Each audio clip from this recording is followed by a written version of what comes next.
What up, gamers? I'm Aaron, and unless you've been living under a rock for the last week, you've probably already seen 100 complaint threads about Tazavesh streets. Well, you and I, we're not gonna cry about it. We're gonna save the tears for when we brick our Deathless Hard mode run. So, let's get into it. So is streets really that hard? Well, yeah, at the civilian keystone level, this is probably noticeably harder than the other keys at the same level. But really, the nice thing about streets is that most of the difficulty comes from things that can be handled easily by just one or two people knowing what's going on. So if you're in the loop, you can disarm 90% of the danger in this dungeon. That's gonna make your time in streets so much easier, and you will have no problem getting this complete and getting your KSM, Keystone Hero, Legend, whatever you're going for this season. The first thing you're gonna notice is that Streets is a 5-boss dungeon with only 34 minutes on the timer. That does mean that there is gonna be some timer pressure, and we need to move through this as fast as we can. We'll talk a bit more about that later, because obviously our start is incredibly restricted. We've gotta get through this 5-target pull before we can move on into the real mobs. Now, all I'd recommend for this first guy is simply do not lust here. At most key levels, there is no way that this pack has enough health to justify an entire bloodlust, especially when immediately after we can get, 5, 10 mobs in a pull. This just isn't worth. All you gotta do here is watch out for the swirlies on the ground and, try to maybe use a defensive if the radiant pulse hurts too bad, but you should be fine. Alright, so we're on to the big room, and this is where we're gonna want to get some value out of our lust, and that means bigger pulls. This might seem a little scary at first, but really, this is where you see what I was talking about earlier about knowing what's going on, making this so easy. The only things we care about in this room are buffs and bolts.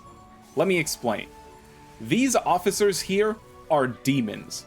They start off with a spell called Reflective Prism. This makes it so anytime someone uses an offensive spell on them, they are going to get zapped. Now, spell reflects in Mythic Plus are incredibly inconsistent. You've probably passed some of them in the past that you've never even noticed, but others, like on the left side Miniboss in Priory, are absolutely demonic and will instantly kill your character if one spell hits too hard.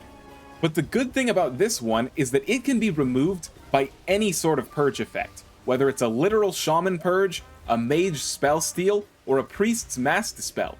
Getting this off the mob will make things 10 times easier, because rather than getting nuked every single global cooldown, now your casters can just crank as hard as they want. So that's the buffs. Now we'll talk about the bolts. There are only 2 things that actually need interrupting in this first area. The first one is Hard Light Barrier, and this is quite frankly nothing, because all it does is shields an ally for a small amount of HP, and it can even be purged just like the Reflecting Prism. But on the other hand, the other cast is going to be Hyper Light Bolt. That doesn't sound too bad, right?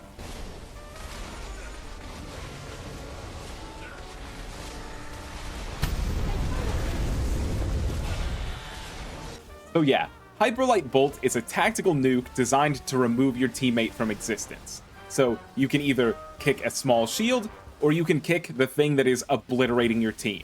There's a right answer here.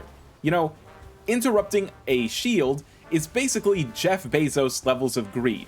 You're saying, I have so many kicks that I can literally throw this kick away and still time the key. But as long as you focus all of your stops on making sure no bolts go out, then really, there's not too much actual damage going out on this pack. At least, aside from the, rotating laser beams, but if somebody's getting hit by that, you couldn't save them anyways. Now this mini-boss here at the end is pretty much just the first mob of the dungeon, but with the addition of these giant lines intersecting the room. These have so much wind-up that no one should really be getting hit by them. So aside from that, the only thing that presents any danger is the interrupt going off, and the Radiant Pulse, just like the first mob in the dungeon. But beyond that, we move on to our first boss, Zo'phex the Sentinel, and really, this is pretty simple. The main idea here is that we're going to want to stand as close to the boss as possible. This is because every so often, he's going to do an incredibly wide frontal.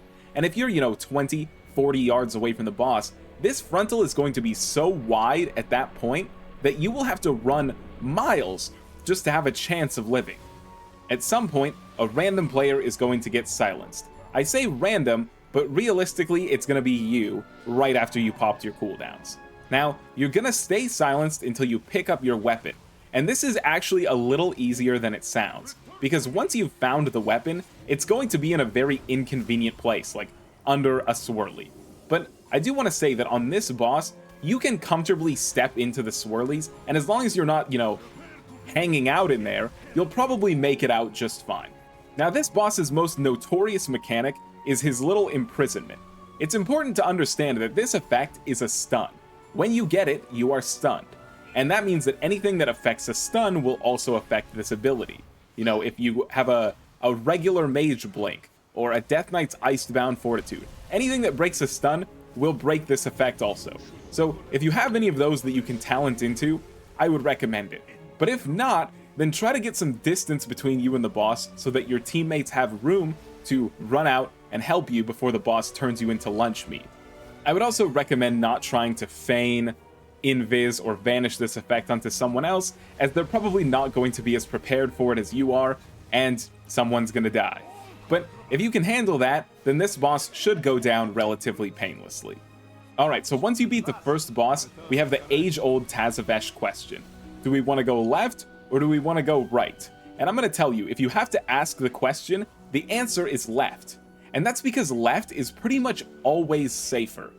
And that doesn't mean that right is impossible. You could do right in some specialized routes, but for 90% of pug scenarios, left is going to be the play. Not only because it's safer, but because it also drops you off right next to another boss that you can comfortably do without Bloodlust. So let's talk a bit of M+ theory, because it's on display here perfectly. We know that Tazavesh is a very tight timer, and when we're under timer pressure, the last thing we want to do is fight 1 to 3 mobs at a time. But the entire left side is just a row of 1 to 3 mobs at a time. So how does that work? Well, something that's very nice about the left side is that every single pack is challenging in a different way. A way that is not mutually exclusive with each other. You see, this first dumbass on the bridge, he makes you stand close to him and he adds a healer dispel. But the next pack adds a frontal and 2 interrupts. These are not, mutually exclusive things. You can stay close to this mob and still handle 2 interrupts. So pretty much any packs on the left side can safely be pulled together and not overwhelm your group, so long as everyone knows how to handle the individual pieces. If you've been pugging, you've probably seen the dinosaur pulled into the cats. Realistically, that is the most dangerous pull combination that is here, and it's still manageable. So the most important thing on the left side is that you're making sure that this isn't, 5 separate pulls. You want to mash some things together, whether it's bridge into core hounds into dinosaurs, whatever it is, try to shorten it into as few pulls as possible. Now, near the end of this hallway, you're going to run into these incredibly frustrating peacekeepers. These are just like the footmen in Priory in the sense that they exist only to piss you off. They have 2 abilities. The first one is a charge attack, which does pretty high damage, but can only target ranged players. So, even if you're ranged, just standing in melee, you're not gonna get hit with this at all. You're in no danger whatsoever. But the other thing is this stupid-ass guard ability that, just like in Priory, exists only to tax your damage and your stops. Pulling these guys into any other large pack becomes immediately more dangerous, because not only do you have to deal with the mechanics of other mobs, but you also constantly have to pay the tax of stopping this shield, or else you're just gonna do no damage, the mobs will live forever, and they will eventually kill you. So I'm not saying don't pull these, but I am saying just be mindful of the effect that they have on whatever you pull with them. But after that, we move on to the Venza Goldfuse market boss. And this one is really pretty simple. Every boss can be nailed down to about 2 bullet points, so I'm going to try to move through this one quickly, as I don't think you'll have much trouble here. The first boss is Alcrux the Devourer. Now, the first thing you'll notice is that he turns somebody into a little void vacuum. You don't have to worry about this yet, but my advice is to mainly try not to think about this at all during the fight. The next is an AoE ground effect across the entire room, And the main problem you'll run into here is overthinking this. It's quite a simple movement as long as you keep it simple. When the first circles appear, walk out of them. And then, once those first circles detonate, walk back into the hole that they left behind. It looks a little scary, but I promise you it will work out every time, no problem. So when Alcrux gets low, the mech boss is going to come down. And the first thing you'll notice is that he puts a dispel effect on 2 players. The healer should get these as quick as they can and be prepared for whoever has them to take some damage. But beyond that, the robot will eventually begin to vent anima. Now, these anima orbs, if you touch them, will actually lower your damage. But if Alcrux's little vacuum effect sucks one up, then it will instead increase that player's damage. Now I'm going to be honest, sucking infinite balls on this fight will not turn you into the Crankmaster. If you're running around for 20 seconds doing nothing to get a damage amp, it probably cancels itself out. So really, you just want to grab the balls that are free, and as a courtesy to your teammates, so that the boss arena doesn't feel like the Normandy landing with anima balls zipping past their face at every turn. Anyway, as the mech gets low, Venza herself comes down, and really, all she does is the whirlwind suck, which you can use every mechanic in the world to get out of. However, the other mechanic, Chains of Domination, goes on a random player and exists only to remind us that, wow, we must have really sucked in Shadowlands, because for some reason we thought just being rooted was really scary. Now, if somebody needs help getting out of this chains, then, help them out. But it is important to remember that just like Zo'phex was considered a stun, the Chains of Domination is considered a 100% slow. Not a root. That would make way too much sense. No, this is a 100% slow. So anything you have that can break a slow effect can also break you out of the Chains of Domination, whether that be Blessing of Freedom or any number of other effects. If you can handle that, you've done it. It's on to the next boss. Now, the mailroom trash is actually quite simple compared to everything we've faced so far, and you can really pull huge amounts of it quite easily. A traditional pull would be grabbing the entire room and LOSing it outside by the mailbox, where you'll lust and blow up everything. I would recommend this for most key levels as it's a really timer-healthy approach to the key. Now, the main danger here is actually going to be getting run over by little small animals that are released from the cages inside. There's not really much you can do to anticipate this, as you won't see them coming under the giant pile of mobs you've pulled. However, you can kind of spread out to ensure that at least you don't all get stunned at the same time. As long as not everybody is hit at once, you're probably not going to have too much of a problem here, and we'll get on to the mail boss itself.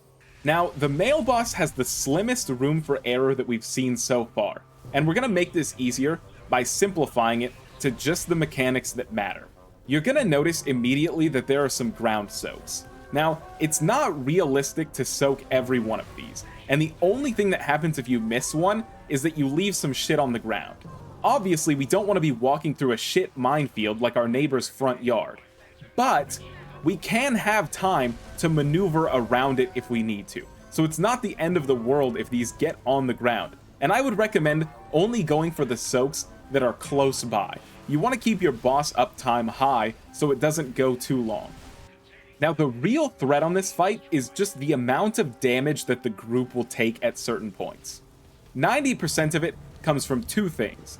The first being fan mail, which does big time AoE damage, and the second is the very large group soak.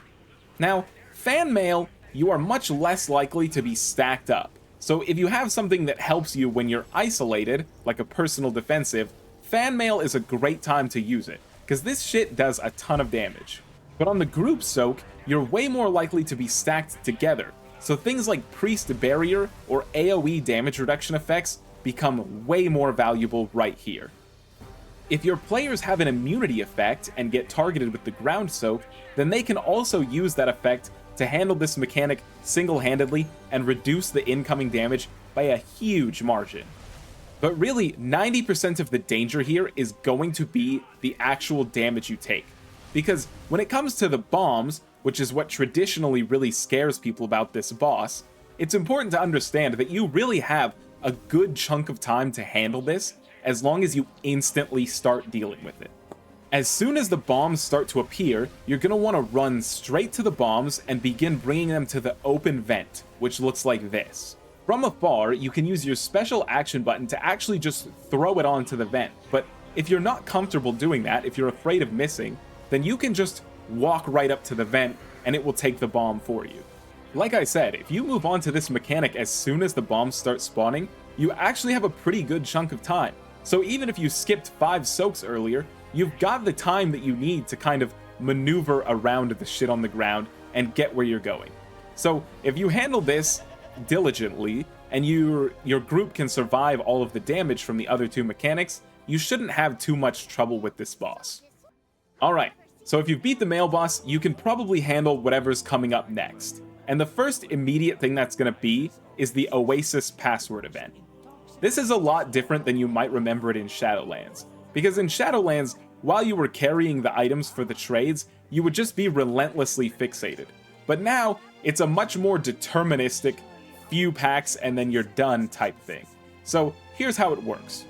When the RP is done, we're going to start by talking to this vendor, and his greedy ass is going to ask 10 silver to start this event, which will place an item on the ground. Now, whenever you pick an item up off the ground, it is going to spawn a pack of enemies. This first time, it will only be the smallest mobs that it can spawn. For that reason, I would recommend your tank try to grab the Overseer that patrols this area with this pack. That way, your whole team will have something to actually do damage to, rather than just blowing up these tiny minions instantly. Whoever picked up the item will then need to bring it to whatever vendor in the market is glowing. They'll trade with this vendor using their special action button and get a new item on the ground, which, again, picking up will spawn a second, slightly larger pack. Repeat this, and you will spawn the third pack, which has an Overseer all of its own. Now, the Overseer is a little dangerous because of its slam effect. I'd recommend you personal this, because this is the only thing that can actually kill anybody here. So once you've bought 3 packs this way, then you will then receive the password to the Oasis. And at this point, we're coming up on the boss that has wiped 1,000 week 1 runs. But if we can make it through that, then we're on our way to Timed Key City. So don't sweat it. Alright, so as for Myza's Oasis, I owe you an apology.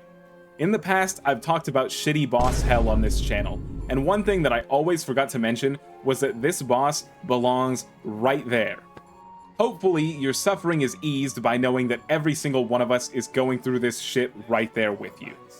If you get lucky and things don't bug out and you're able to pick up the instruments, then you will assign every player to 1 instrument. If you're going by tradition, then the healer usually takes the drums. However, if it's a melee healer, this is probably going to piss them off. I would recommend putting your least mobile caster on the drums. This way, they're immune to the suck mechanic that we'll see later. But everybody else is pretty much the exact same thing. Your instrument will simply give you a power slide ability that lets you go across these notes popping up on the ground. If you slide over them once they flash, you will get a stacking damage buff that, at 10 stacks, lasts a whole 40 seconds. Ideally, you'll keep this as stacked as possible, because we're going to have to go through a couple sets of ads before the actual boss spawns. And the only things that are really important on this trash is that you keep the kicks under control, and you don't lose track of the little guy when he teleports out and starts bolting. If the big men are alive too long, they will enrage and start doing double damage, but you can soothe this off, and they're not really too dangerous anyways. But once we make it through all that, then Zo'gron is gonna spawn. This is the actual boss, and he's quite an asshole. The main thing that is killing people, the main problem they're having with Streets, is that 2 times during this boss fight, he is going to put a rather large shield on himself. And if you don't break this shield in time, you're gonna start getting fucked. Now, the problem that you're having here, or that a lot of groups are having here, is that in low keys, this boss melts. So think about it. You're pulling the boss and you're popping all of your cooldowns with a damage buff. This boss's health is getting shredded, so he begins his shield. But you just used your cooldowns. You're fresh out of damage when this shield spawns.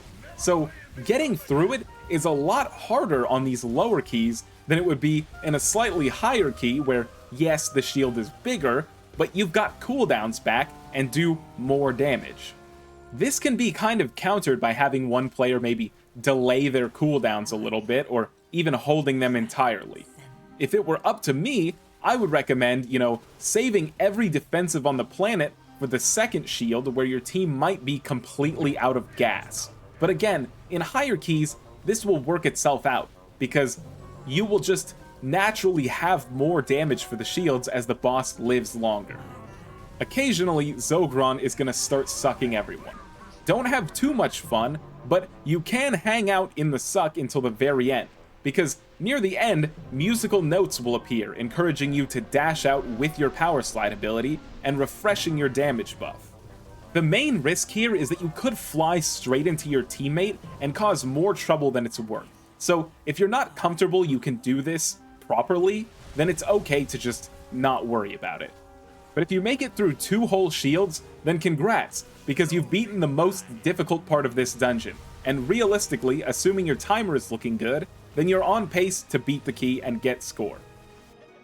Alright, so if you've made it this far, then there's only 2 challenges left for you, and that's going to be the mini-boss and the actual final boss. Now, I'm not going to lie to you, this mini-boss fucking sucks, so if there's any way that you can skip him, you're going to want to do that. The easiest ways to do so usually involve parkouring onto these ledges, where you can usually get a spot where the boss won't aggro and you can still click on the console. But 90% of the time in a pug group, that's gonna get fucked up. There's a couple more technical ways, like, pulling the boss away and shadow melding, but again, these will usually get fucked up in low keys, so it's safe to assume you're gonna have to just kill it. If you do, it's quite simple. He has an obnoxious amount of health, but really all you gotta do is keep the 2 tethered people away from each other and don't step in shit. Now, the final boss, in a lot of ways, is actually the easiest boss in this dungeon, but unfortunately, there's not too much I can help you with. It's quite random how it all works out, but by doing it a lot, you're going to get better at it over time. Okay, so real quick, just to make this as easy for you as possible, I'm gonna show you how you can think about this puzzle to make it a little bit easier. So, we're going to see here on the first one, our orb is starting right over here. You can see it on the left side of the screen. So, when we walk into any one of these portals, we are going to teleport to the portal that matches it. So if we step on circle, we're going to the other circle. Now, this beam here is what we have to get onto the other side of. And depending on what time you are looking to make this move, your options open a lot more. So we can see, I guess it's a little hard to see, but it started on the circle beam. So right now, if we wanted to go instantly, we would have to go through triangle. This way we would teleport straight from triangle to the triangle inside. But if we wait a few seconds, then we also gain the option of taking square, which is right here and a little off to the side here on the right there. Now, the longer you wait, in this scenario, you technically have more options. But as soon as it passes this square, then you're too late. Unless you're like me and you can just blink through it. So skipping ahead to show one more, we can see that this time, again, it's spawning across from us. So there's a circle portal right here on the other end. Let me play this, sorry. So we see the circle portal here. So we don't have a circle on our side. That means we're going to have to move in a more complex way. Now, if we wanted, we could be very precise and go through our square the moment that this square is on the other side of the beam. But that is a very tight timer. So realistically, the best move to make here is probably to wait until this triangle is fully enveloped and then just make one move. Again, this is very random, and so it's hard to say exactly how you're going to handle this most times, but as you get practice with this mechanic, it's going to get easier and easier. You just have to know how to think about it, and that does take some practice. The main advice I can give you is to use your cooldowns at times when you have good uptime on the boss so that you can do as few puzzles as possible before the boss is dead. The main way to do so would be to avoid using things before double technique is going to cast, or try to use them right after it casts. because when the boss casts double technique, he's going to teleport into the middle of fucking nowhere, and you're going to have to solve the puzzle and interrupt him 2 times to continue the fight. The best way to do so is usually to kick once very early, and then hold the second kick for as long as possible, because while he's channeling, he's just standing there and letting you wail on him. Unless you actually fail the puzzle, the outgoing damage is really quite low, so just getting to the boss should be your main focus. Sometimes this will take 2 moves, but a lot of the time, you can go in just 1 move, assuming you're willing to wait for the circle to maybe pass it if you need to, or even go early enough before the circle moves into a less convenient position. So more than any sort of fail case on this boss, like a bomb going off on the male boss, this one is all about just, do you have enough time to kill him? If you do, well then, congrats, you timed the key. And if you don't, then you're probably going to want to work on either your boss uptime, or, like we talked about earlier, squeezing more pulls from this dungeon together. And if you did time streets, then really your season is looking great, because if you can do streets on any one key level, you can probably do everything else at least a full level higher. So it bodes very well for your IO as a whole. But anyway, that's pretty much the dungeon. I hope that at least some part of this was useful to you, or maybe entertaining in the slightest. If you're interested in more content in becoming a better World of Warcraft player, well, I've got quite the backlog at this point with plenty more on the way, so I'd love it if you'd check out some of my other stuff. Either way, I'm Aaron, and thank you so much for your time. Peace.